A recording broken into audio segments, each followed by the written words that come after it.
Baik, Bapak Ibu, kita akan lanjutkan acara ini dengan mendengarkan firman Tuhan sebentar lagi yang akan disampaikan oleh gembala kita, Pastor Paul. Sebelumnya untuk mempersiapkan diri, lektor kita hari ini yang bertugas Ibu Veronica dan Pak Murji. Nanti yang membawa doa firman Ibu Uriani Herbani. Mazmur 112 ayat 1 sampai 10 nanti dibacakan oleh Ibu Veronica dan Matius 5 ayat 1 sampai 48 dibacakan oleh Pak Murji. Kita mulai dengan doa firman. Silakan Ibu Uriani Herbani. Ya. Mari kita satu dalam doa. Bapa, kami bersyukur, kami berterima kasih untuk setiap hal yang sudah kami terima pada hari ini. Terima kasih juga untuk setiap pujian yang sudah kami naikkan. Kiranya Engkau menerima setiap pujian yang kami naikkan ini, Tuhan, berkenan di hati-Mu. Dan kini saatnya kami akan mendengarkan firman Tuhan. Biarlah Engkau, Tuhan, memberkati baik yang membacakannya maupun yang menyampaikan firman itu sendiri. Biarlah firman itu bisa bertumbuh dengan baik di hati kami, sehingga kami dapat menjadi pelaku firman itu sendiri. Bapa yang baik, berkati hamba Tuhan yang akan membawakannya, agar Engkau menaruh perkataanmu ke dalam perkataannya, agar jelas bagi kami, dan kami dapat mengikuti apa yang Engkau kehendaki. Terima kasih Bapa, hanya di dalam nama Tuhan Yesus, kami sudah berdoa dan mengucap syukur. Amin. Terima kasih Bu Rose. Amin. Terima kasih Bu Riani Herbani. Silakan Ibu Veronica dimulai. Mazmur 112 ayat 1 sampai 10. Haleluya. Berbahagialah orang yang takut akan Tuhan, yang sangat suka kepada segala perintahnya. Anak cucunya akan perkasa di bumi. Angkatan orang benar akan diberkati. Harta dan kekayaan ada dalam rumahnya. Kebajikannya tetap untuk selamanya. Di dalam gelap, terbit terang bagi orang benar, pengasih dan penyayang orang yang adil. Mujur orang yang menaruh belas kasihan dan yang memberi pinjaman, yang melakukan urusannya dengan sewajarnya. Sebab ia takkan goyah untuk selama-lamanya. Orang benar itu akan diingat selama-lamanya. Ia tidak takut kepada kabar celaka. Hatinya tetap penuh kepercayaan kepada Tuhan. Hatinya teguh, ia tidak takut, sehingga ia memandang rendah para lawannya. Ia membagi-bagikan, ia memberikan kepada orang miskin. Kebajikannya tetap untuk selama-lamanya. Tanduknya meninggi dalam kemuliaan. Orang fasik melihatnya, lalu sakit hati. Ia menggertakkan giginya, lalu hancur. Keinginan orang fasik akan menuju kebinasaan. Kami lanjutkan dari Matius 5 ayat 1 sampai 48. Ketika Yesus melihat orang banyak itu, naiklah ia ke atas bukit, dan setelah ia duduk, datanglah murid-muridnya kepadanya.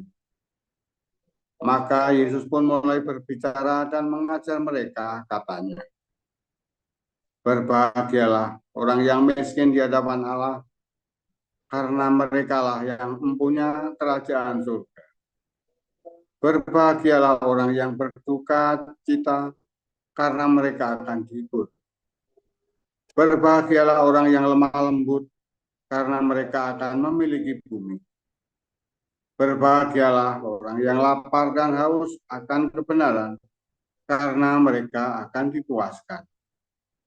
Berbahagialah orang yang murah hatinya, karena mereka akan beroleh kemurahan.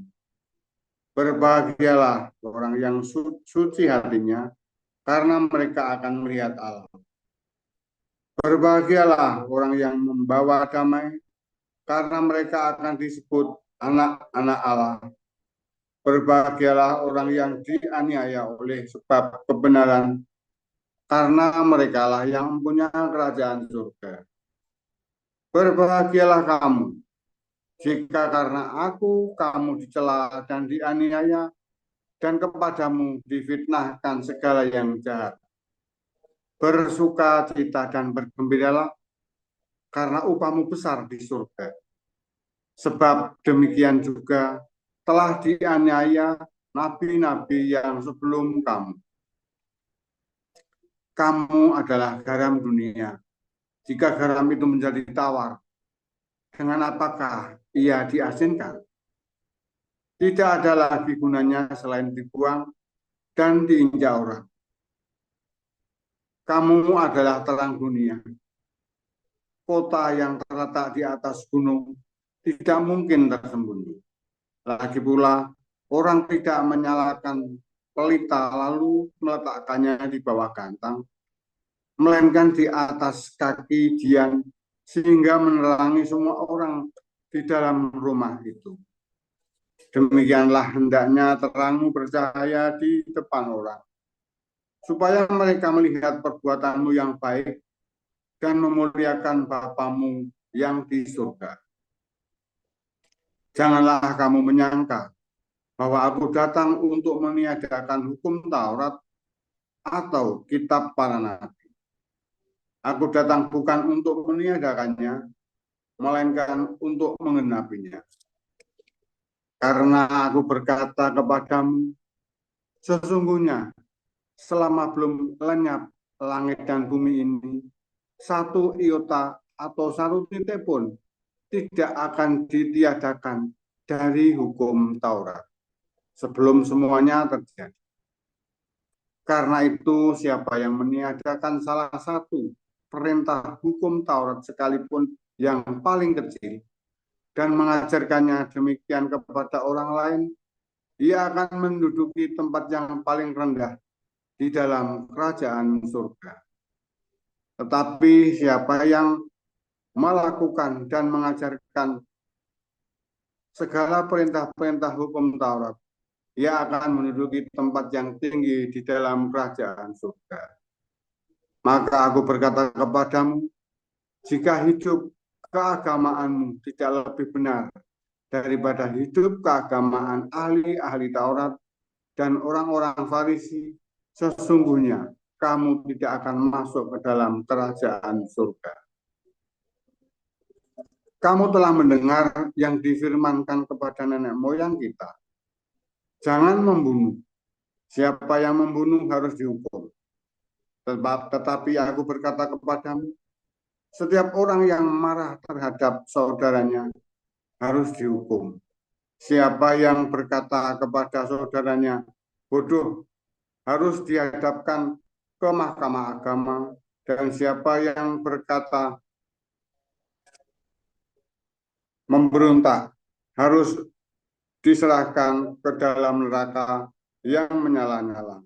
Sebab itu, jika engkau mempersembahkan persembahanmu di atas mezbah dan engkau teringat akan sesuatu yang ada dalam hati saudaramu terhadap engkau, tinggalkanlah persembahanmu di depan mezbah itu dan pergilah berdamai dahulu dengan saudaramu, lalu kembali untuk mempersembahkan persembahan itu. Segeralah berdamai dengan lawanmu selama engkau bersama-sama dengan dia di tengah jalan, supaya lawanmu itu jangan menyerahkan engkau kepada hakim, dan hakim itu menyerahkan engkau kepada pembantunya, dan engkau dilemparkan ke dalam penjara. Aku berkata kepadamu, sesungguhnya engkau tidak akan keluar dari sana sebelum engkau membayar hutangmu sampai lunas. Kamu telah mendengar firman jangan berzina. Tetapi aku berkata kepadamu, setiap orang yang memandang perempuan serta menginginkannya sudah berzina dengan dia di dalam hatinya. Maka jika matamu yang kanan menyesatkan engkau, cungkilah dan buanglah itu. Karena lebih baik bagimu jika satu dari anggota tubuhmu binasa daripada tubuhmu dengan utuh dicampakkan ke dalam neraka. Dan jika tanganmu yang kanan menyesatkan engkau, penggalah dan buanglah itu, karena lebih baik bagimu jika satu dari anggota tubuhmu binasa daripada tubuhmu yang utuh masuk neraka. Telah difirmankan juga, siapa yang menceraikan istrinya harus memberi surat cerai kepadanya. Tetapi aku berkata kepadamu, setiap orang yang menceraikan istrinya kecuali karena zina, ia menjadikan istrinya berzina. Dan siapa yang kawin dengan perempuan yang diceraikan, ia berbuat zina. Kamu telah mendengar pula yang difirmankan kepada nenek moyang kita, jangan bersumpah palsu, melainkan peganglah sumpahmu di depan Tuhan. Tetapi aku berkata kepadamu, janganlah sekali-kali bersumpah, baik demi langit, karena langit adalah tahta Allah, maupun demi bumi, karena bumi adalah tumpuan kakinya, ataupun demi Yerusalem, karena Yerusalem adalah kota raja besar. Janganlah juga engkau bersumpah demi kepalamu, karena engkau tidak berkuasa memutihkan atau menghitamkan sehelai rambut pun. Jika ya, hendaklah kamu katakan ya, jika tidak, hendaklah kamu katakan tidak. Apa yang lebih daripada itu berasal dari si jahat. Kamu telah mendengar firman, mata ganti mata dan gigi ganti gigi. Tetapi aku berkata kepadamu, janganlah kamu melawan orang yang berbuat jahat kepadamu, melainkan siapapun yang menampar pipi kananmu, berilah juga kepadanya pipi kirimu. Dan kepada orang yang hendak mengadukan engkau karena mengingini bajumu, serahkanlah juga jubahmu. Dan siapapun yang memaksa engkau berjalan sejauh 1 mil, berjalanlah bersama dia sejauh 2 mil. Berilah kepada orang yang meminta kepadamu dan janganlah menolak orang yang mau meminjam daripadamu. Kamu telah mendengar firman, kasihlah sesamamu manusia dan bencilah musuhmu. Tetapi aku berkata kepadamu, kasihilah musuhmu dan berdoalah bagi mereka yang menganiaya kamu. Karena dengan demikianlah kamu menjadi anak-anak Bapamu yang di surga, yang menerbitkan matahari bagi orang yang jahat dan orang yang baik, dan yang menurunkan hujan bagi orang yang benar dan orang yang tidak benar. Apabila kamu mengasihi orang yang mengasihi kamu, apakah upahmu? Bukankah pemungut cukai juga berbuat demikian? Dan apabila kamu hanya memberi salam kepada saudara-saudaramu saja, apakah lebihnya daripada perbuatan orang lain? Bukankah orang yang tidak mengenal Allah pun berbuat demikian? Karena itu, haruslah kamu sempurna, sama seperti Bapamu yang di surga adalah sempurna. Demikian, terima kasih Ibu Ros. Amin. Terpujilah Tuhan kita, Yesus Kristus, dengan segala kekayaan firman-Nya. Terima kasih kepada Pak Murji dan juga kepada Ibu Veronica. Kita akan mendengarkan renungan Embun Pagi dengan judul Bahagia oleh Gembala kita, Dr. Joseph Paul Jang. Kepada Pastor Paul, dipersilakan.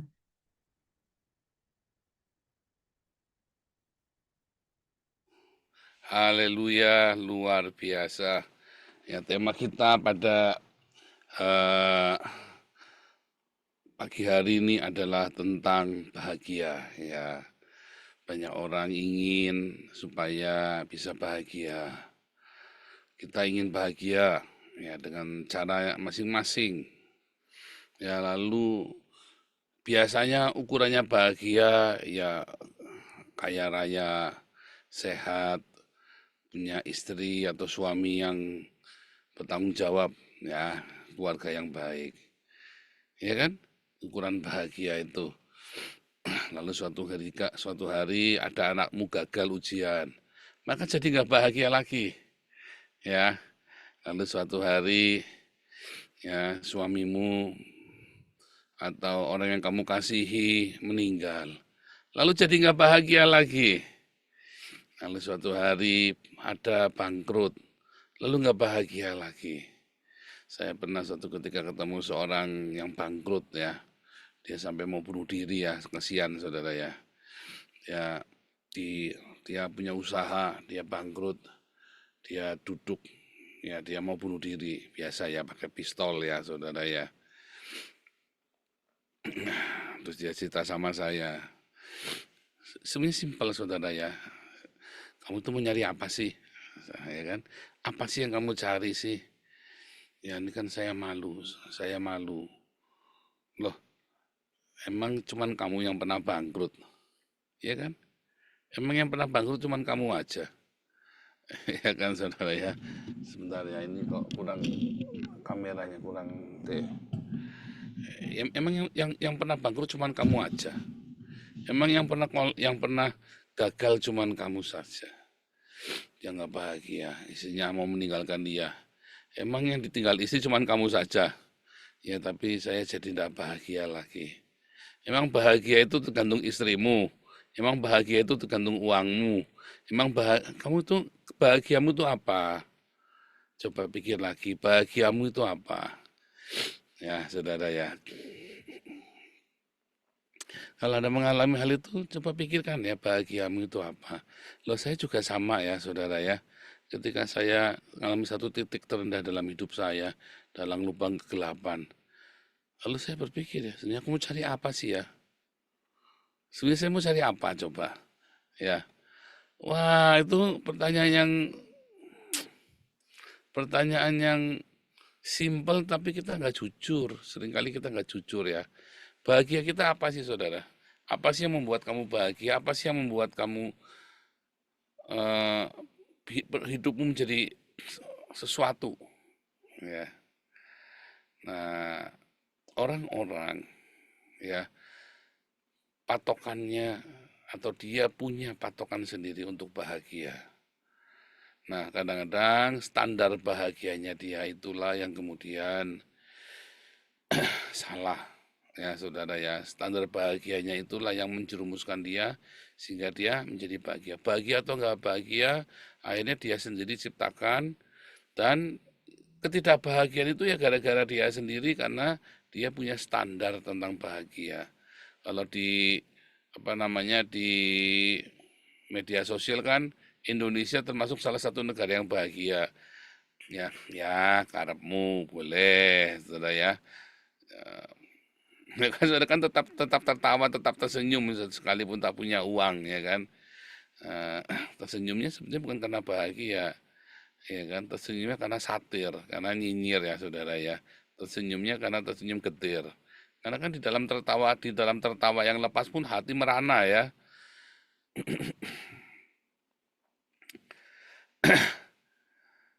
Loh, di Eropa, di Belanda, kamu tidak mungkin miskin kalau kamu legal ya. Kalau kamu legal dan tidak melanggar hukum, kamu tidak mungkin miskin.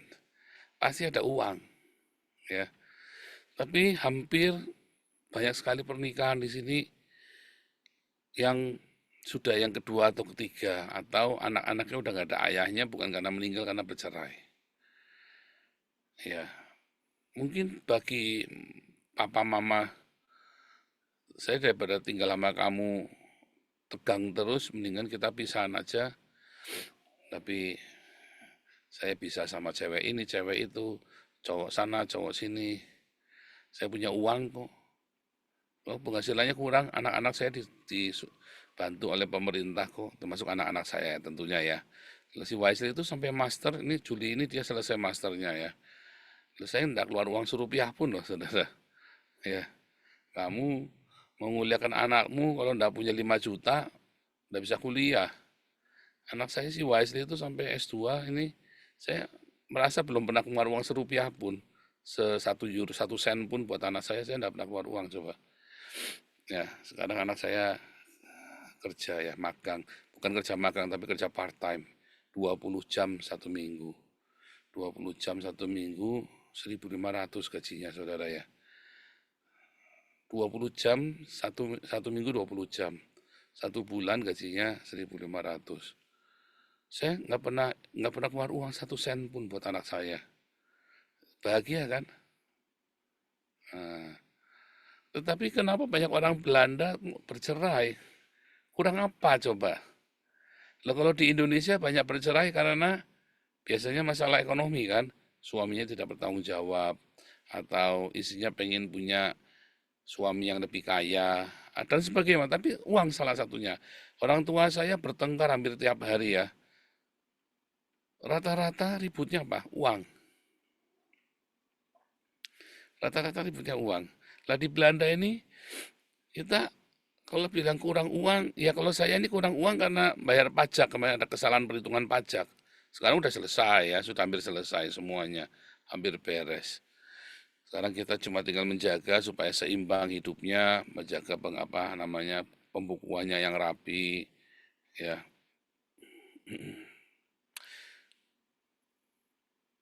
Uang enggak kurang ya, saudara ya. Jadi kalau ada orang bilang saya iri sama orang ini sama itu, aneh. Karena saya uangnya enggak kurang di sini. Ya kita enggak kurang uang. Ya memang hidup kita tidak bermewah-mewah. Tetapi, nah itu balik lagi.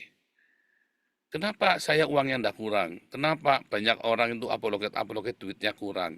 Padahal sudah di Amerika itu ya. Katanya kurang, kasihan, jadi gembel segala macam sampai ngemis-ngemis donasi. Padahal yang saya terima dengan yang dia terima sama loh dari pemerintah. Saya sudah pernah ngecek sama teman-teman kita yang pernah asylum ya.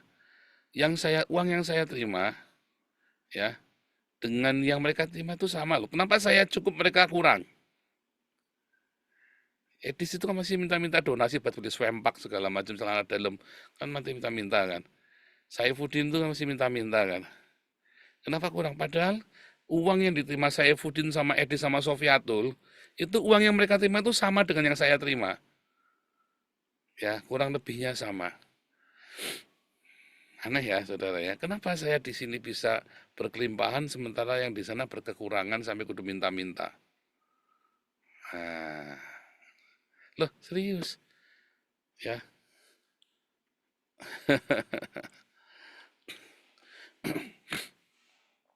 Makanya kita itu nggak perlu minta-minta di sini. Ya kita itu saya nggak perlu meminta-minta. Apalagi saya ada dari media sosial, ya dari YouTube ya, dari YouTube saya dulu bisa sampai 30 juta. Kalau sekarang paling cuma 10 juta ya. Kalau sekarang dulu bisa sampai 30 juta saya dari YouTube saja. Kalau sekarang cuma 10 juta, tapi saya kan mengajar, ya. Saya mengajar. Ya jadi tetap ya di undang-undang ya pas. Ya. Nah, itu ya, saudara ya. Mengapa saya bisa cukup? Dan karena cukup ya saya bahagia. Kalau kurang ya deg-degan nggak bahagia gimana kurang kok deg-deg. Nggak mungkin kamu banyak utang terus bahagia gitu ya nggak mungkin saudara. Sampai di sini banyak utang tapi bahagia. Ya saya bilang antara kamu sinting atau kamu memang orangnya ndablek saudara banyak utang kok bahagia. Kamu ndablek berarti ya kan. Punya utang nggak malu kan. Hidupmu masih minta-minta kok bahagia, ndak mungkin. Kalau ndak ada yang kasih terus kan kamu kan khawatir kan. Nah, kalau hidup saya kan nggak minta-minta. Ya, saudara ya. Bahkan hidup saya memberi bahagia. Kenapa bisa begitu?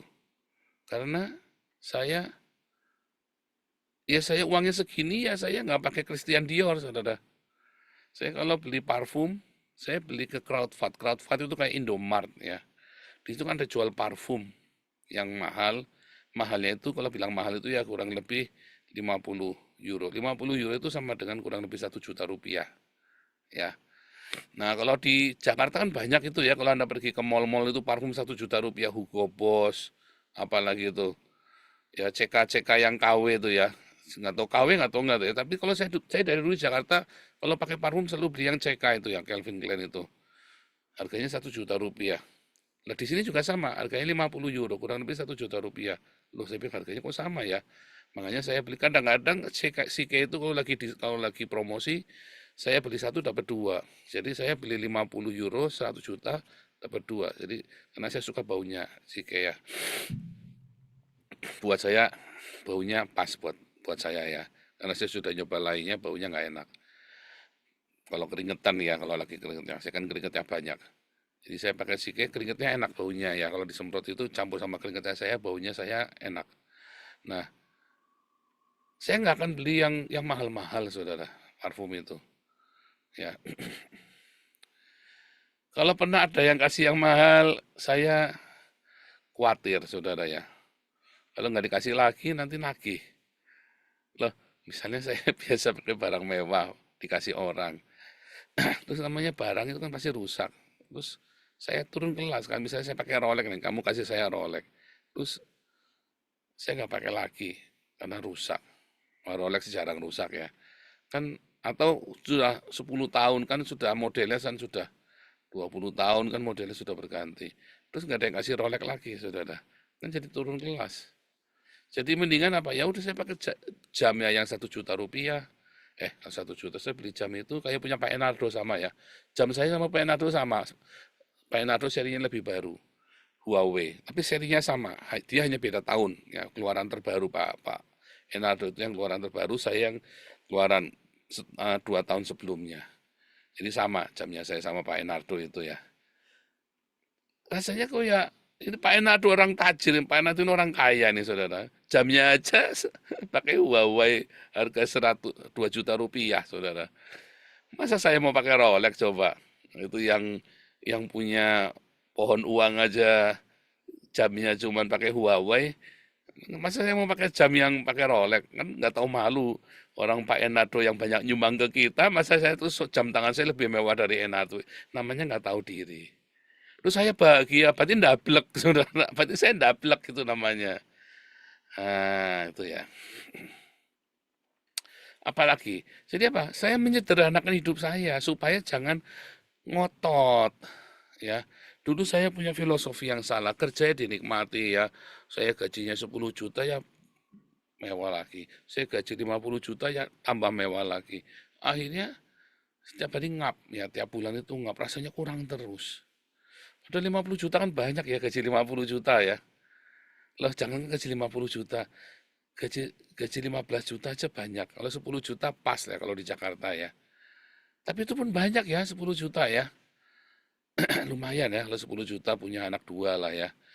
Suami istri kerja, berarti suaminya gaji 10 juta, kata istrinya UMR, berarti kamu punya 15 juta. Sebenarnya kamu bisa bahagia, bisa cukup. Ya disesuaikan bajunya. Kamu nggak usah maksa kudu beli bajunya di Taman Anggrek kan. Itu contoh ya saudara ya. Kamu beli baju yang sederhana ya. Yang penting kamu mandi sehari 2 kali yang rapi selalu ya saudara ya. Wangi, belajar yang rapi. Itu dalam hal materi itu ya. Jadi bahagia dalam materi itu biasanya karena kamu nggak bisa mengendalikan hawa nafsu kamu di dalam materi itu.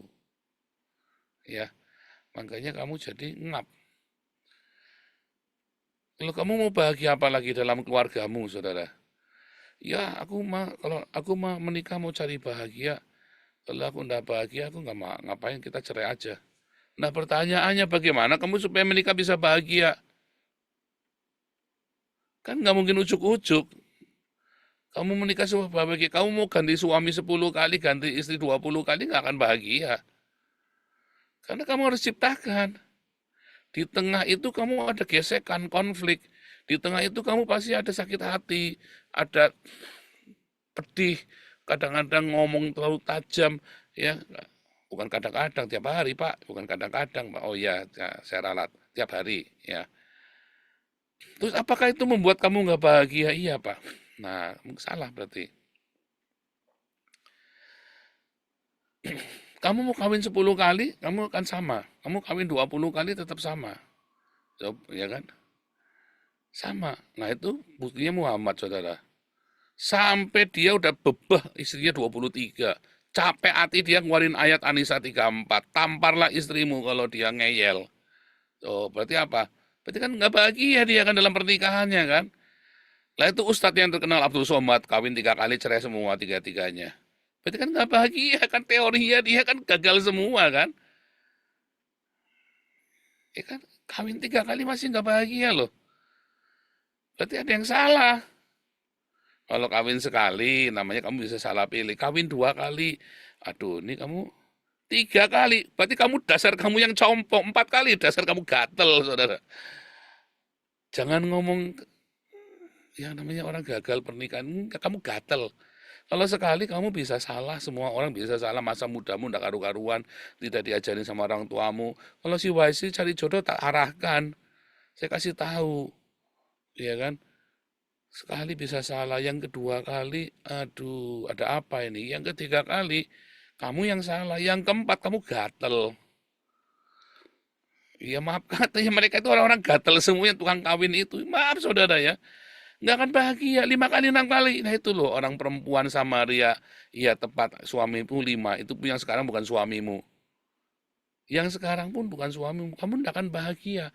Barang siapa minum airku, maka dia tidak akan haus lagi. Kamu haus terus, kamu tidak akan bahagia. Ya saudara ya.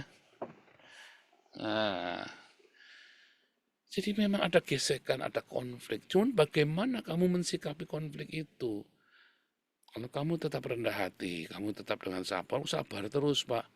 Nah, kenapa kamu nggak mau sabar coba? Sabar itu susahnya apa, di mana? Sabar itu susahnya di mana? Karena kamu ingin memuaskan hawa nafsu kamu. Iya kan? Karena kamu ingin puaskan hawa nafsu kamu kan? Nggak mau sabar kan?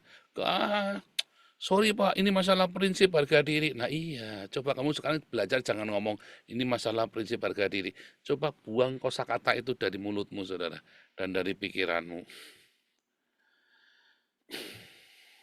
Kecuali kamu digebukin, kamu lapor polisi ya. Kalau suami istri kalau sudah KDRT lapor polisi. Ya, bukan harus cerai, tapi minta perlindungan.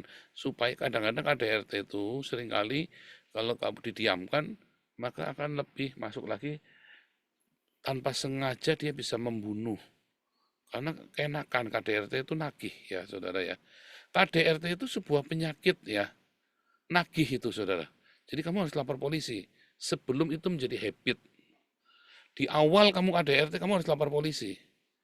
Ya begitu suamimu atau istrimu KDRT, kamu harus lapor polisi dulu. Ya lapor dengan keluargamu, orang tuamu. KDRT. Kalau lagi pacaran KDRT langsung putus, jangan diterusin. Tapi kalau itu gesekan-gesekan, kesalahpahaman, kamu harus belajar rendah hati, sabar. Itu ya saudara ya. Intinya apa saudara? Hawa nafsu. Ya, wah bahagia itu kalau saya sukses Pak. Kalau kamu gagal, kamu tidak bahagia.